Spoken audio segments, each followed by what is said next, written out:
আসসালামু আলাইকুম রহমতুল্লাহ। সম্মানিত ভিউয়ার্স, আশা করি আল্লাহর রহমতে আপনারা সকলে ভালো আছেন। ভিউয়ার্স, আপনারাও কি আমার মতো একই জমিতে বছরে 4টি ফসল আবাদ করতে চান? তাহলে আমার এই ভিডিওটি সম্পূর্ণ দেখুন এবং আপনারা আপনাদের মতো করেই 4টি ফসল আবাদ করুন। কারণ আপনারা জানেন যে আমরা বছরে 2টি ধান আমাদের জমি থেকে আমরা পেয়ে থাকি, কিন্তু এই 2টি ধানের পাশাপাশি আমরা চাইলে আরও 2টি ফসল আমরা করতে পারি।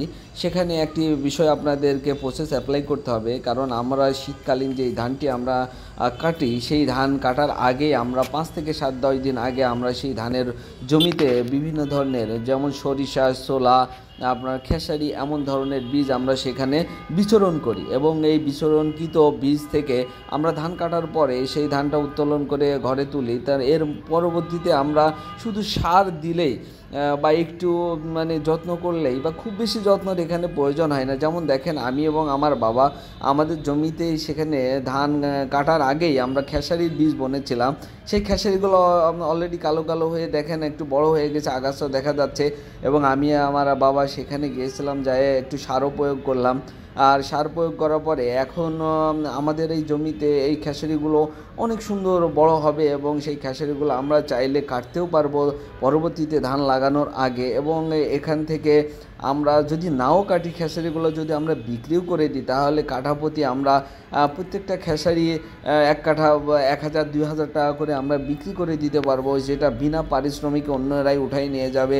এখানে একটা ভালো লাভবান আমরা হতে পারবো। দেখেন, অনেকেই রয়েছে তারা কোনো ফসলই আবাদ করতেছে না, কিন্তু তাদের ক্ষেত্রে যে লাভবান হচ্ছে সেটাও না। তারা চাইলেও আমাদের মতোই আবাদ করতে পারত। এবং আমাদের মতো অনেকেই আছে যারা এই খেসারি এবং সরিষা আবাদ করতেছে। যেমন আপনারা কালো কালো যে আগাছাগুলো দেখতে পাচ্ছেন, সেই আগাছাগুলো তারা ফসলের জন্যই তারা আবার আগাছাগুলো ব্যবহার লাগিয়েছে বা বনেছে। দেখেন, এই যে সরিষার কিছু গাছ দেখা যাচ্ছে, সেই সরিষার অলরেডি ফুলও চলে আসছে, কারণ তারা পরবর্তীতে ধান লাগানোর আগেই এই সরিষাগুলো উত্তোলন করবে এবং সেখান থেকে আলাদা একটা বেনিফিট পাবে।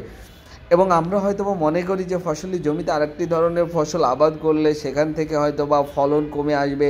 না, আপনারা যে সরিষা বা খেসারি যেটাই বোনেন না কেন, সেখানে যে গোড়া রয়েছে সেটা পচে এটাও আর আলাদা আর একটি সার হয়।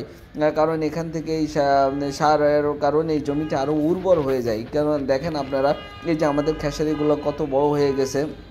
এবং আমার বাবার সাথে আমি সার দিতে সেখানে গিয়েছিলাম। বাবা সে আমাদের জমিতে সার প্রয়োগ করতেছে।